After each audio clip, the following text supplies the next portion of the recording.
Bismillahirrahmanirrahim. Assalamualaikum warahmatullahi wabarakatuh. Alhamdulillah pada kesempatan kali ini senang sekali saya Pak Witriadi bisa melanjutkan berbagi ilmunya tentang mata pelajaran biologi khususnya kelas 10 untuk SMA ataupun MA. Baik teman-teman semuanya, pada video kali ini kita akan membahas tentang bab 6 yaitu tentang protista, kingdom protista. Nah, apa yang kita bahas? Jauh sebelum itu pasti teman-teman sudah sangat erat berhubungan dengan protista. Contohnya, bagi kalian yang pernah mengkonsumsi atau makan es krim, salah satu bahan pembuatan es krim adalah protista, itu pada alga nanti. Kemudian teman-teman yang putri yang pernah menggunakan kosmetik, salah satu bahan pembuatan kosmetik adalah dari protista juga. Nah, kemudian yang teman-teman kalau belajar kadang sering tidur ngantuk atau sedikit ngantuk tidur, hati-hati, barangkali teman-teman terinfeksi salah satu spesies dari protista. Nah, bagaimana detailnya untuk protista ini? Mari kita simak pembahasan pada kali ini dengan baca basmalah bersama-sama. Bismillahirrahmanirrahim. Oke, next untuk pembahasan protista. Nah, kita akan masuk ke ciri-ciri umum terlebih dahulu. Nah, ciri-ciri umum untuk protista yang pertama adalah eukariotik. Inilah kingdom yang pertama kali sudah memiliki ciri eukariotik. Kalau yang sebelumnya bakteri dia masih prokariotik dan virus dia bukan sel. Tapi kali ini protista adalah kingdom atau kerajaan yang sudah bersifat eukariotik, artinya sudah memiliki membran inti. Umumnya bersel satu, masih ada yang bersel satu yang berukuran kecil atau uniseluler, ada juga yang berukuran besar multiseluler, bersel banyak. Nah, hampir semua protista ini hidupnya di air, baik air tawar, air laut ataupun payau. Kemudian sebagian protista bersifat autotrof, artinya dia bisa menghasilkan makanan sendiri dengan cara fotosintesis, dan ada juga yang bersifat heterotrof atau dia tidak bisa menghasilkan makanan sendiri. Oke, lanjutkan. Tidak ada gambar amuba ya, teman-teman sudah tidak asing dengan amuba, di SMP sudah pernah. Oke, lanjut. Nah, kita masuk ke klasifikasi protista ya. Protista untuk kali ini kita bagi menjadi 3 kelompok besar. Ada protista mirip hewan yang disebut dengan protozoa, ada protista mirip jamur, ada protista mirip tumbuhan yang disebut dengan alga atau ganggang. Nah, saya yakin teman-teman semuanya untuk protista mirip hewan atau protozoa di SMP sudah pernah. Kemudian yang SMP bab protista mirip tumbuhan alga ganggang juga sudah pernah, pasti tidak asing. Kita akan lanjutkan lebih detailnya, akan tambahkan sedikit itu ya. Oke, lanjut. Yang pertama, protista mirip hewan atau disebut dengan protozoa. Nah, ciri-ciri umumnya yang pertama bersifat uniseluler atau bersel satu. Dia heterotrof, dia tidak bisa menghasilkan makanan sendiri. Kemudian alat geraknya, nah klasifikasi protista mirip hewan, dasar klasifikasinya adalah berdasarkan ada tidaknya alat gerak. Nah, alat geraknya yang pertama adalah disebut dengan pseudopodia atau kaki semu. Cilia, kemudian dia adalah rambut getar. Flagel adalah bulu cambuk, gitu ya. Kemudian sebagian hidup sebagai parasit atau pada hewan dan pada manusia. Lanjutkan. Reproduksinya ada yang aseksual, secara tak kawin, dan secara seksual, kawin generatif, gitu ya. Nah, lanjut. Kita masuk ke klasifikasi protozoa, teman-teman.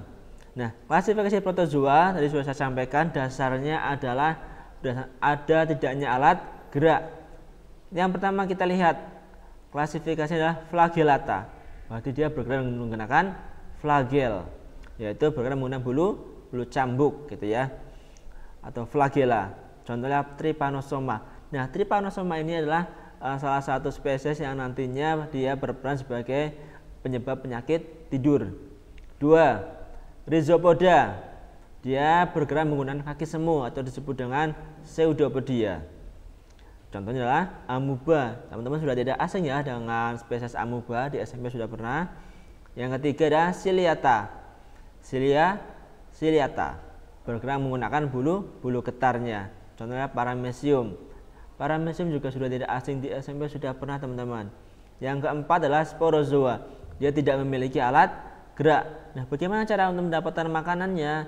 Dia berkembang biak dengan spora untuk membunuh mangsanya, itu plasmodium. Dia penyebab penyakit malaria. Oke, kita lihat gambarnya. Nah, di sana ada beberapa spesies dari protozoa, ada dari amuba, sebelahnya ada trypanosoma, ada yang sporozoa, ada flagellata. Oke, lanjut. Oke. Sekarang peranan protozoa teman-teman. Ada yang menguntungkan, ada juga yang merugikan. Nah, salah satu peran yang menguntungkan, dia digunakan sebagai sumber makanan bagi hewan air atau disebut juga dengan zooplankton ya. Kemudian mengontrol jumlah bakteri di alam karena protozoa merupakan pemangsa bakteri. Nah, ini yang sering keluar teman-teman, baik di ujian, ulangan gitu ya. Foraminifera yang saya kasih tanda merah, dia berguna sebagai petunjuk adanya minyak bumi. Jadi para penambang minyak bumi, jika di lautan dia menemukan dasar lautan kok banyak kumpulan dari fosil-fosil foraminifera, maka dipastikan di bawahnya akan terdapat banyak minyak bumi untuk dilakukan pengeboran minyak. Kemudian yang radiolaria digunakan sebagai bahan penggosok. Nah, peran yang merugikan kita bisa lihat ada toksoplasma. Teman-teman juga tidak asing dengan istilah tokso ya. Dia biasa pada kucing, pada tikus gitu, pada kelinci gitu ya. Ya, kalau pada wanita hamil dia bisa menyebabkan keguguran. Kemudian ada plasmodium. Nah, dia sebagai penyebab penyakit malaria. Di buku teman-teman ada macam-macam jenis malaria ya. Ada malaria tertiana, quartana gitu ya. Nanti teman bisa pelajari lagi. Kemudian ada Trypanosoma gambiense. Nah, ini juga sering keluar. Nah, Trypanosoma gambiense inilah spesies yang bisa menyebabkan penyakit tidur. Nah, teman-teman kalau kalian belajar kok sering ngantuk, sedikit ngantuk, hati-hati diperiksakan, barangkali kalian terinfeksi Trypanosoma. Tapi semoga tidak ya. Kemudian ada Entamoeba histolytica, penyebab penyakit disentri. Oke, itu peranan protozoa. Selanjutnya kita masuk ke protista mirip jamur. Dikelompokkan menjadi dua kelompok besar teman-teman. Yang pertama ada kelompok Myxomycota, jamur lendir, dan yang kedua ada namanya Oomycota, jamur air. Nah, dulu awalnya sebenarnya dia masuk ke kelompok kingdom fungi, tapi karena ciri-cirinya lebih mirip ke protozoa, maka ciri-cirinya lebih mirip ke protista, maka dia diturunkan ke kingdom yang lebih rendah, yaitu kingdom protista mirip jamur, turun kasta ceritanya gitu ya. Yang pertama Myxomycota, jamur lendir. Dia memiliki tubuh tidak bersekat, hifa, kalau teman-teman benang-benang halusnya tidak bersekat. Ada yang uniseluler, bersel satu, ada juga yang bersel banyak, multiseluler. Nah, struktur tubuh vegetatifnya disebut dengan plasmodium ya, sama seperti tadi protozoa ya. Nah, reproduksi generatifnya dengan cara peleburan dua gamet. Gametnya belum ditentukan mana gamet jantan, mana gamet betina, hanya peleburan dua gamet saja. Contohnya adalah Fusarium. Nah, kalau teman-teman lihat di perkarangan atau di hutan yang pernah mendaki, di ujung-ujung pepohonan yang lapuk, yang jatuh, yang tumbang, di ujungnya ada putih-putih seperti di gambar, itulah jamur lendir, Myxomycota. Kita harus peka terhadap alam, tahu apa yang di sekitar kita. Oke, lanjut. Oomycota, jamur air. Ciri-cirinya dia memiliki dinding sel dari selulosa. Apa itu selulosa? Ya, dia adalah karbohidrat kompleks ya. Kemudian hifanya tidak bersekat, benang-benang halusnya tidak bersekat. Reproduksi vegetatifnya dengan cara zoospora, generatifnya dengan cara oospora, menggunakan spora ya. Contohnya Phytophthora infestan, yaitu parasipat tanaman kentang. Kalau teman-teman beli kentang, perhatikan biasanya ada bintik-bintik hitam di bagian kentangnya, itulah dia terinfeksi Oomycota. Nah, kemudian sebenarnya Oomycota ini dia masuk ke kingdom fungi sebelumnya, tapi karena penelitian lebih lanjut dia lebih mirip ke Protista, mirip jamur, sehingga dia turun ke Protista. Oke, lanjutkan. Protista menyerupai tumbuhan atau disebut dengan alga. Teman-teman tidak asing lagi dengan istilah alga atau ganggang di SMP mungkin ya. Ya, ciri-cirinya ukurannya ada yang masih bersifat mikroskopis sehingga bersifat uniseluler, ada yang makroskopis sehingga multiseluler, bersel banyak. Nah, memiliki pigmen warna. Nah, salah satu klasifikasi protista mirip tumbuhan adalah berdasarkan ada tidaknya pigmen warna atau jenis-jenis pigmen warnanya. Pigmen warnanya pertama adalah klorofil, ada xanthofil, ada karoten, ada vicoxanthin, fucosianin, ficoeritrin. Nah, apa saja itu? Nanti kita bahas di slide selanjutnya ya. Nah, reproduksinya dengan cara fragmentasi, ada menggunakan spora, ada melakukan perubahan gamet jantan dan gamet betina, gitu ya. Kemudian kita masuk klasifikasinya. Next. Ya. Klasifikasi alga dikelompokkan menjadi 4 berdasarkan pigmen warna yang dimiliki. Ganggang hijau disebut dengan Chlorophyta, ganggang coklat disebut dengan Phaeophyta, ganggang merah Rhodophyta, ganggang keemasan Chrysophyta. Ada juga yang menyebut ganggang pirang gitu ya. Awalnya 5 teman-teman klasifikasinya, tetapi ada namanya ganggang biru atau ganggang hijau biru atau alga biru. Awalnya masuk ke Protista mirip tumbuhan, tapi dia turun kasta atau turun kingdom ke kingdom Monera ya, Archaebacteria sama Eubacteria. Ya, lanjutkan. Yang pertama ganggang hijau atau Chlorophyta.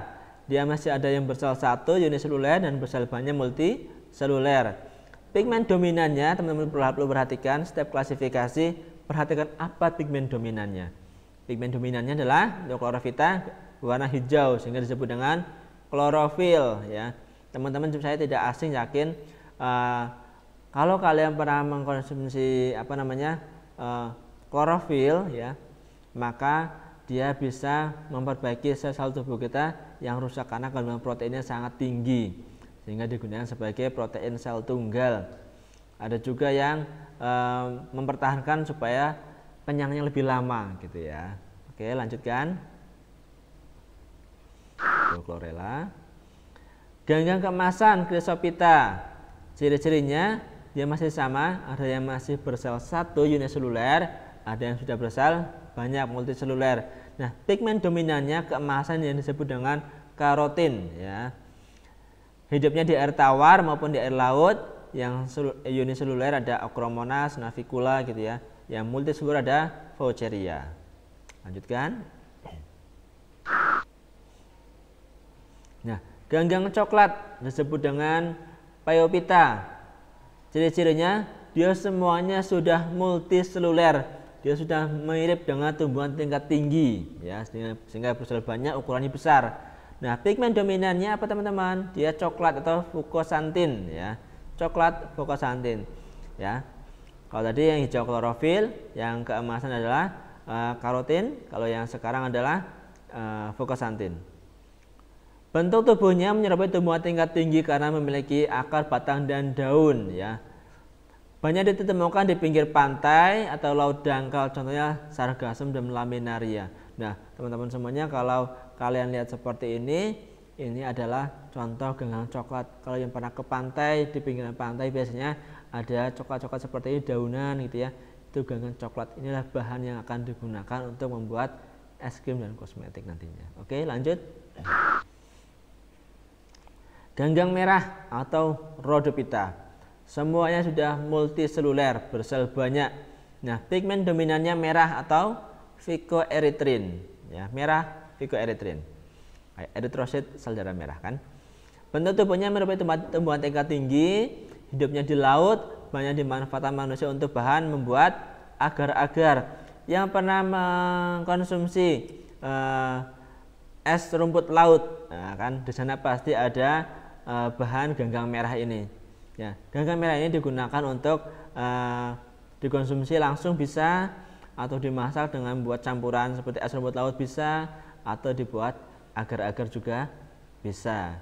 Ada berbagai merek agar-agar ya. Nah, bahannya adalah ganggang merah. Sudah tahu kan? Nah, inilah yang buat agar-agar dan membuat es rumput laut yang kalian nikmati biasanya. Oke, lanjut. Nah, peranan protista mirip tumbuhan.